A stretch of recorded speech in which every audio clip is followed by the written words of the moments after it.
মৰাণত কিশোৰী অপহৰণৰ প্ৰচেষ্টা ৰঙাখৰৰ আলহী হল ই ৰিক্সা চালক ধৃত ই ৰিক্সা চালকজন ভাইটি ওৰাং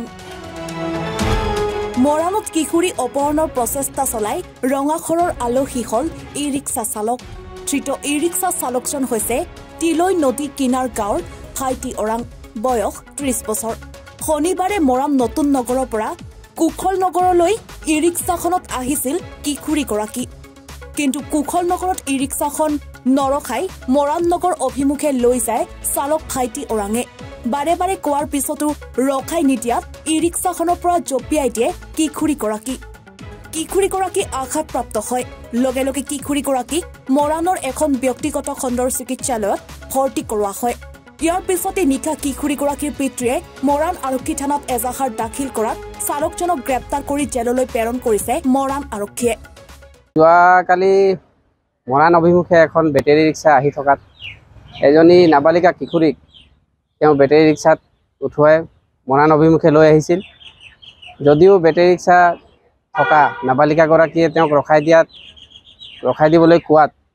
তেওঁ নৰখাই তেওঁ লৈ আহি আছিল ইফালে তেওঁক অপহৰণৰ চেষ্টা চলাইছিল ইতিমধ্যে গম পোৱা গৈছে তেওঁক অপহৰণৰ চেষ্টা চলাইছিল ছোৱালীজনীয়ে নিজৰ প্ৰাণ ৰক্ষা কৰিবৰ বাবে তেওঁ বেটেৰী ৰিক্সাৰ পৰা জাপ মাৰি দিয়ে যদিও তেওঁ দুখ পায় বহুতো তেওঁ ততাতৈয়াকৈ তেওঁক হস্পিটেললৈ লৈ যোৱা হয় আৰু মৰাণ আৰক্ষীয়ে সেই সন্দৰ্ভত বেটেৰী ৰিক্সাৰ চালকজনক তৎপৰতাৰে তেওঁক গ্ৰেপ্তাৰ কৰি আনে আৰু তেওঁক আজি জেললৈ প্ৰেৰণ কৰাৰ ব্যৱস্থা কৰিছে গতিকে আমি এটা মানে ৰিক্সা চালকজন কিশোৰীগৰাকী ছাত্ৰীগৰাকীক বেয়া ইংগিত দি আছিল হয়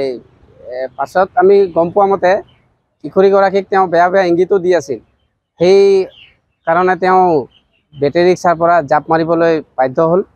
আৰু তেওঁক অপহৰণৰ চেষ্টা চলাইছিল গম পোৱা গৈছে গতিকে আমি সকলো বেটেৰী ৰিক্সা চালকক এনেধৰণৰ কাৰ্যকলাপ দূৰত থাকিবলৈ অনুৰোধ জনাইছোঁ আৰু এনে ঘটনা যাতে দুনাই আৰু মৰাণত নহয় তাৰ বাবে আমি বেটেৰী চালক সকলোকে সকীয়াই দিছোঁ মৰাণৰ পৰা ৰাজু মিশ্ৰাৰ ৰিপৰ্ট এনিফাৰ 24